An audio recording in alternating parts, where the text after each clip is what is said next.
There's an entire creative scene in China that the West has never seen before. I run a multi-8-figure fashion brand and I've been coming here to see suppliers for over 5 years, but this time I finally saw the side of China that nobody's talking about, and here's what it looks like.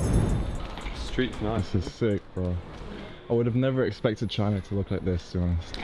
You think they've built this with intention, right? I feel like the modern generation is definitely shaping how this feels. Pretty sure it used to be pretty frowned upon for if you to dress a certain way or have tattoos and stuff in China. I think so, yeah. But now it's kind of chill. Doing denim differently for sure. I think a lot of brands could only imagine executing this properly, whereas here I think because they have the facilities to just try, test. Very true. Yeah, they're close proximity to where they produce it, so they can be a bit quicker with their testing, and it's a lot cheaper for them to test as well.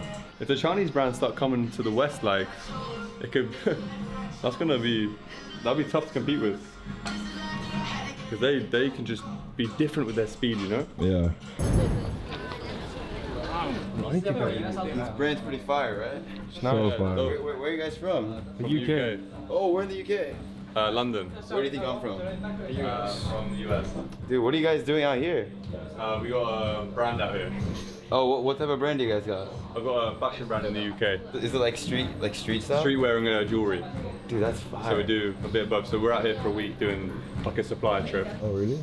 Okay. No worries, no, we'll be all good. Coming to China, like, thing that I noticed the most is that in China, the attention to detail is crazy. Yeah. It's like brands like Person Soul, Mason Prince. I mean, they'll use inspiration from other big brands in the world, but if you look at some of the pieces they have, a regular person will be like, there's no way I can possibly pull it off. But then I feel like what they're doing, what these brands are doing is that they're just like, I don't give a fuck what other people think. As long as you can buy these pants and style it and work your way around it, you can make your own character. Yeah. So like when I went to a store like Person Soul, like they had names like, oh, that girl was 4, this girl's name is 11. I'm like, everyone has a crazy character here. Yeah. Oh, like the staff in the store? Just have like that's their American names. I like how they use the bigger brands as like inspiration, but then they kind of find their own way to make it like their own style. Like Mason Prince like reminded me of Balenciaga. Yeah. But then if you looked more deep into it, like it was definitely very different. Appreciate all the insight. Yeah, of course. Fucking go. Nah, I really fuck with what you guys are doing. Alright, yeah, appreciate Like, it, bro. Yeah. Can't drink. My chick. Yeah. My chick. Yeah. My chick. Yeah. Like little 3 from the boy. Take it in, man. Look at the visuals out here, bro. Is this not crazy? Crazy, bro. This is easily one of the most insane places I've seen that you can play public basketball for free with the boys, you know? Compared to like UK or maybe in Europe, where if you pull up, you know, it's gonna be like the net will be ripped off, probably be some wrongins hanging about. Your impression of China was just what you heard growing up, or from older people who have never been here, or even older generations where they built their own perceptions of what China was. Whereas, bro, this new young generation of China is different. Like, they really are like creating a different version of it, and it's fire. It's lit.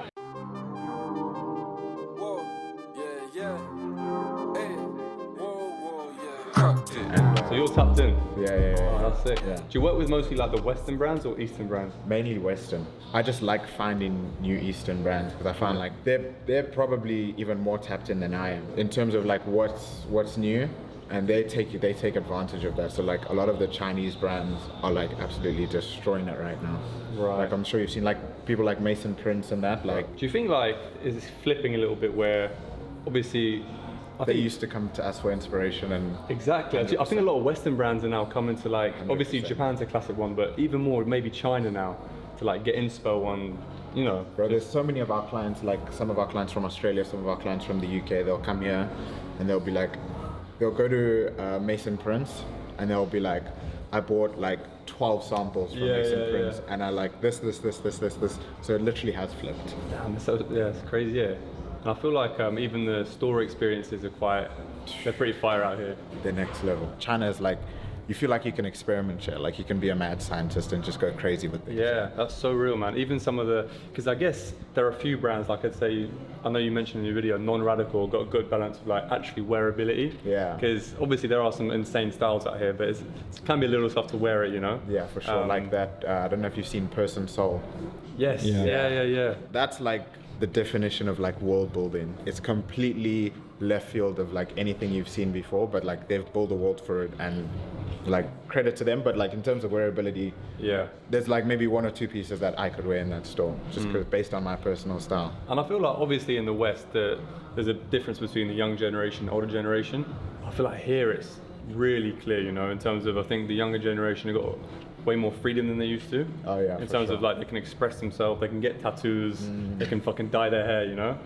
So like yeah, I feel like they're a lot more now. They've got this kind of almost newborn creativity and freedom. Yeah. That's really expressive with the styles and what they wear. And stuff like Yeah, that. and I don't know if you guys know much about like the history of China, but like I think it was 1960s there was the Cultural Revolution, and like China had like a really big creative scene, but a lot of those people had to like they were sent to relearn different skills. So like they had like really good artisans, but they would take those artisans and they would be like, you're not allowed to do this anymore.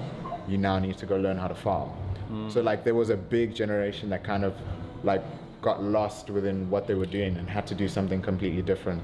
So like maybe now it's just kind of the effects of that, and you're seeing a new generation come in and like they've got all this freedom, they've got all this like supply chain access, they've got Right. access to all the options, and now they've also got access to the internet. So it's like it's kind of like a melting pot of just ideas and creativity and just being able to actually execute on stuff. Yeah. Yeah, and I feel like they're attracting more visionaries like you to come out here as well. Like I think to work from here and be indulged in it too, because yeah, I just think it's almost like flipped now, the creative scene and the where all these ideas are coming from the East now. So it's Yeah. an interesting culture shift I think we're going through. For sure. Yeah, man. From east to west. Yeah, bro. It's insane. Yeah, spending all my days on the east side,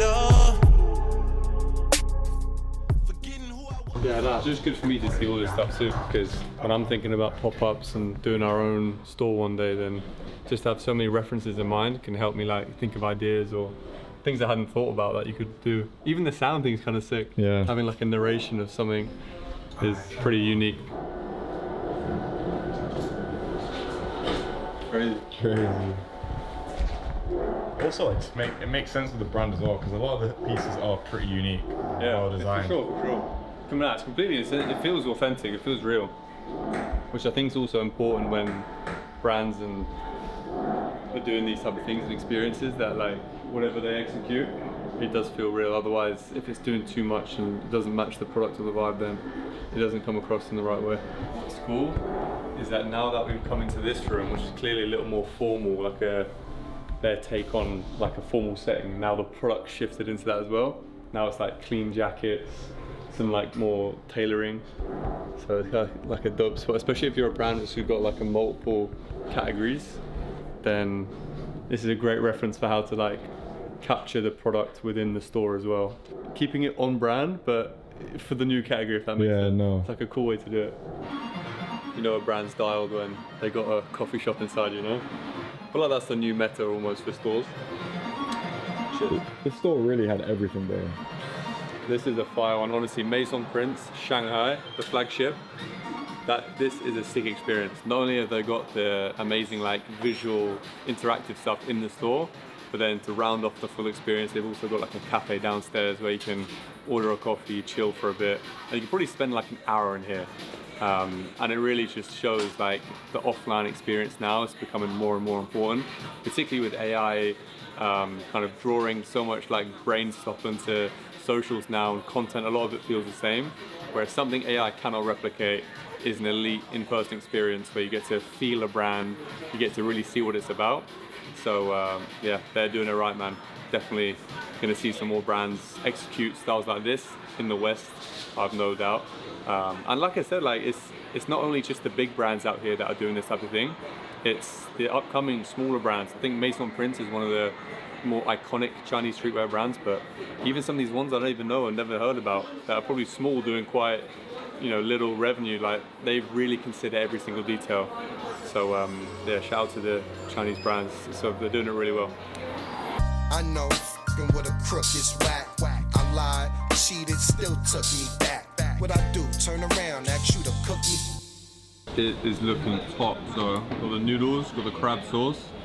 I find it's iconic for this this spot, which is so local.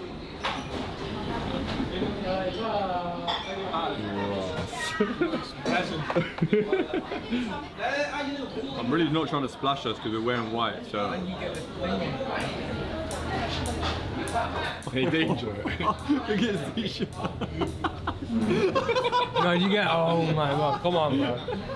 I knew that would cook you. Yeah, top. But Better than the noodles. that's a very Western like Chinese taste. This is peng. It's not too fishy generally.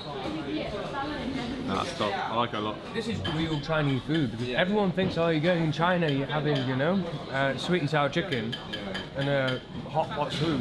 No. That stuff doesn't exist out here. Yeah. Bro, this exact spot's been going since 1891.